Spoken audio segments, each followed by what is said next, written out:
Welcome back to next class. आज हम जो है वो जो पढ़ाई करेंगे, जो कल हमने पढ़ा था उससे आगे को जाएंगे।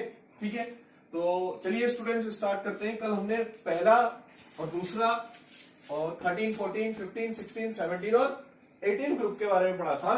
आज हम उससे आगे को बढ़ेंगे। ठीक है, तो आज जो हमारे पास टॉपिक है वो हमारे पास है इनकी जो प्रॉपर्टीज हैं, जो गुणधर्म है, ठीक है, परमाणु के, उसके बारे में पढ़ेंगे। उसमें हमारे पास है एटॉमिक साइज, ठीक है, परमाणु का जो त्रिज्या है उसके बारे में पढ़ेंगे, इलेक्ट्रोनेगेटिविटी, वैद्युत ऋणात्मकता और आयोनाइजेशन एनर्जी या आयनन एंथैल्पी के बारे में पढ़ेंगे। ठीक है, या आयनन ऊर्जा के बारे में पढ़ेंगे। ये तीन टॉपिक बहुत ज्यादा जरूरी हैं, ये हर चैप्टर में लगेंगे आपके लिए। ठीक है, 11th में क्या, 12th में क्या, हर जगह ये तीन टॉपिक लगेंगे। और ये जो कल मैंने आपको बताया था उसी से कोरिलेटेड है। तो ये कुछ बेसिक्स है। पहले हम अपने जो चैप्टर है उनको स्टार्ट करने से पहले 2-3 दिन जो है बेसिक्स को क्लियर करेंगे, इसलिए आज भी हम बेसिक क्लियर कर रहे हैं। कल भी कुछ बेसिक्स बताऊंगा, उसके बाद हम फर्स्ट चैप्टर की ओर बढ़ेंगे। ठीक है, तो चलिए स्टार्ट करते हैं। सबसे पहले जो मैं बात करूंगा वो ये करूंगा, देखिए ये एक एटम है, ये संरचना है एटम की, और ये एटम का न्यूक्लियस है, नाभिक है। फिर तो नाभिक से बाह्यतम कक्ष, ठीक है, आउटर मोस्ट शेल तक का जो डिस्टेंस है, ये जो डिस्टेंस है, इस डिस्टेंस को हम बोलते हैं एटॉमिक रेडियस। समझ में आ गई बात? ये क्या है? एटॉमिक रेडियस है। क्लियर? इसके बारे में हमने पढ़ना है। वो क्या पढ़ना है वो अभी हम देखेंगे आगे। ठीक है, एटॉमिक रेडियस आपको समझ में आ गया होगा। आगे बढ़ते हैं। आयनाइजेशन एनर्जी, ये जो परमाणु की जो बाह्यतम कक्षा है, ठीक है, एटम की जो आउटर मोस्ट शेल है, उसपे जो इलेक्ट्रॉन है, क्लियर, उसको बाहर निकालने के लिए जो एनर्जी चाहिए, जो ऊर्जा चाहिए, उसको हम क्या कह रहे हैं? जैसे आपको ये इलेक्ट्रॉन दिख रहा है ना, ये इलेक्ट्रॉन को मुझे एटम से बाहर निकालना है, तो उसके लिए जो मुझे एनर्जी चाहिए उसको हम आयोनाइजेशन एनर्जी कहेंगे। ठीक है, तो energy required to pull out one electron from the gaseous isolated atom, ठीक है, या उसकी जो आउटर मोस्ट शेल है वहां से।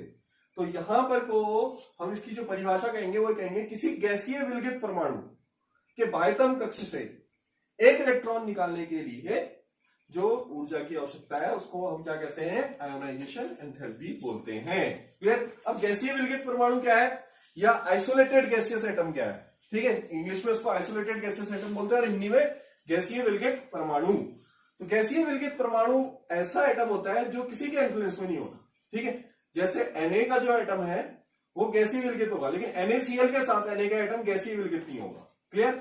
क्योंकि वो Cl के साथ जुड़ा हुआ है, तो उससे इलेक्ट्रॉन निकालने के लिए Cl का इन्फ्लुएंस भी उसमें आ जाएगा। तो गैसीय विलगित परमाणु में हमें क्या कहते हैं? गैसीय अवस्था में लाना है और उसको बिल्कुल अलग रखना है, ताकि जो एनर्जी एक इलेक्ट्रॉन निकालने में है वो बिल्कुल ट्रू आए। क्लियर? आगे बढ़ते हैं। ठीक है, नेक्स्ट है इलेक्ट्रोनेगेटिविटी या वैद्युत ऋणात्मकता। ठीक है, वैद्युत ऋणात्मकता क्या है? वैद्युत ऋणात्मकता, मेरे पास सपोज कोई दो एटम है, एक एटम ये, एक एटम ये, उनके बीच में बंध बना हुआ है। ठीक है, उनके बीच में बॉन्ड बना हुआ है, और वो कौन सा बॉन्ड है? ये बॉन्ड है कोवलेंट। एक इलेक्ट्रॉन इसने दे रखा है, एक इलेक्ट्रॉन इसने दे रखा है। अब ये जो साझा किए हुए इलेक्ट्रॉन है, ठीक है, इन साझा किए हुए इलेक्ट्रॉनों को अपनी ओर खींचने की सापेक्ष प्रवृत्ति, ठीक है, direct tendency to attract shared pair of electron in covalent bond, क्या कहलाता है? इलेक्ट्रोनेगेटिविटी कहलाता है।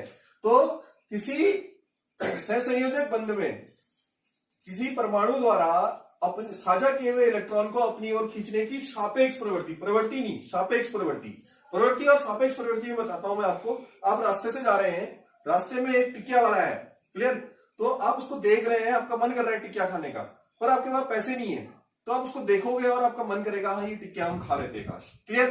तो ये हुई प्रवृत्ति, आपकी प्रवृत्ति, आपका मन है उसको खाने का, लेकिन आपकी जेब में 5 रुपए हैं और 5 रुपए की वो हाफ प्लेट टिकिया दे रहा है, तो आप जाके उसको तुरंत खा लोगे डायरेक्ट। इट इज सापेक्ष प्रवृत्ति, डायरेक्ट टेंडेंसी। तो याद रखिए, टेंडेंसी और या डायरेक्ट टेंडेंसी में अंतर होता है। तो इलेक्ट्रोनेगेटिविटी क्या है? वो सापेक्ष प्रवृत्ति है शेड पेयर ऑफ इलेक्ट्रॉन को अपनी ओर खींचने की। It is a direct tendency to attract the shared pair of electron towards itself by an atom in a covalent bond. Clear? आगे बढ़ते हैं। नेक्स्ट है जो एटॉमिक रेडियस का ट्रेंड मैं आपको बताने वाला हूं। ठीक है, ये मेरे पास पहला ग्रुप है, ये पहला ग्रुप है। इसमें देखिए हाइड्रोजन का एटम सबसे छोटा है, फिर लिथियम का, फिर सोडियम का और बड़ा, फिर पोटेशियम का, फिर रुबिडियम का, फिर सीजियम का। तो किसी भी ग्रुप में जब हम ऊपर से नीचे आते हैं तो परमाणुीय आकार में बदलाव होता है। क्या बदलाव होता है? आकार बढ़ता है। क्लियर। और वैसे ही किसी भी आवर्त में, किसी पीरियड में अगर हम लेफ्ट टू राइट आते हैं तो देखिए यहां पर कोई एटम लिथियम का बड़ा है, बेरिलियम का छोटा, बोरॉन का और छोटा, कार्बन का और छोटा, नाइट्रोजन का सबसे छोटा और फ्लोरीन का उससे भी छोटा। ठीक है, लेकिन यहां पर को थोड़ा कम हो जा रहा है। क्लियर।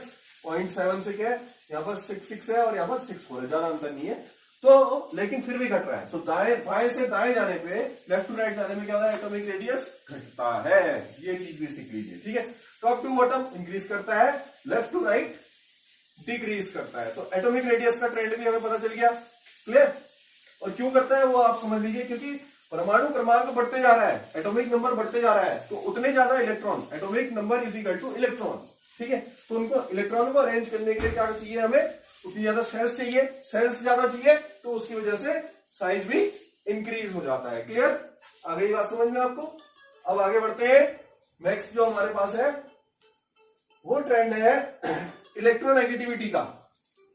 इलेक्ट्रोनेगेटिविटी, जितना छोटा परमाणु होगा, जितना छोटा एटॉमिक साइज होगा, उतना ज्यादा इलेक्ट्रोनेगेटिव होगा, उतना ज्यादा वो शेड पेयर ऑफ इलेक्ट्रॉन को अपनी ओर खींच सकता है। तो मैंने अभी आपको ट्रेंड बता दिया।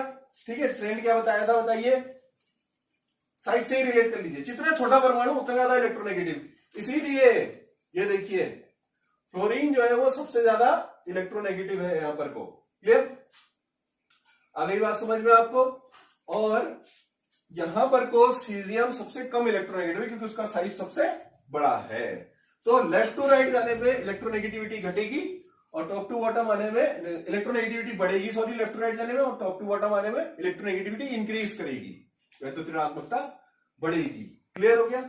ये क्या है? ये साइज के इनवर्सली प्रोपोर्शनल है, विद क्रमानुपाती है। साइज जितना बड़ा होगा उतना कम इलेक्ट्रोनेगेटिविटी होगी। वैसे ही आयनन एंथैल्पी, आयनन एंथैल्पी में क्या है? जितना छोटा साइज उतनी कम आयनन एंथैल्पी, उतनी ज्यादा आयनन एंथैल्पी। सॉरी, जितना छोटा साइज, देखो जैसे ये बड़ा साइज है ना, तो इलेक्ट्रॉन दूर होगा, न्यूक्लियस से इलेक्ट्रॉन दूर होगा। लेकिन छोटे साइज में ये न्यूक्लियस है तो इलेक्ट्रॉन नजदीक होगा आउटर मोस्ट सेल का, क्योंकि आयनन एंथैल्पी क्या है? आउटर मोस्ट सेल से इलेक्ट्रॉन निकालना है हमने। तो नाभिक से नजदीक जो होगा उसमें आकर्षण ज्यादा होगा, क्योंकि नाभिक में होता है धन, इलेक्ट्रॉन पे कौन सा आवेश होता है? ऋण। क्लियर। नेगेटिव होता है। इसलिए ये जो बड़ा वाला परमाणु है यहां पर से पॉजिटिव यहां हो गया, नेगेटिव यहां हो गया, तो इसमें डिस्टेंस ज्यादा है, इसलिए वो इलेक्ट्रॉन आसानी से निकल जाएगा। तो हमें एनर्जी कम देनी पड़ेगी। तो यहां पर क्या होगा? जितना बड़ा साइज एटम का उतना कम एनर्जी देनी पड़ेगी, उतनी कम आयनाइजेशन एंथैल्पी। तो ये भी इनवर्सली प्रोपोर्शनल है। क्लियर।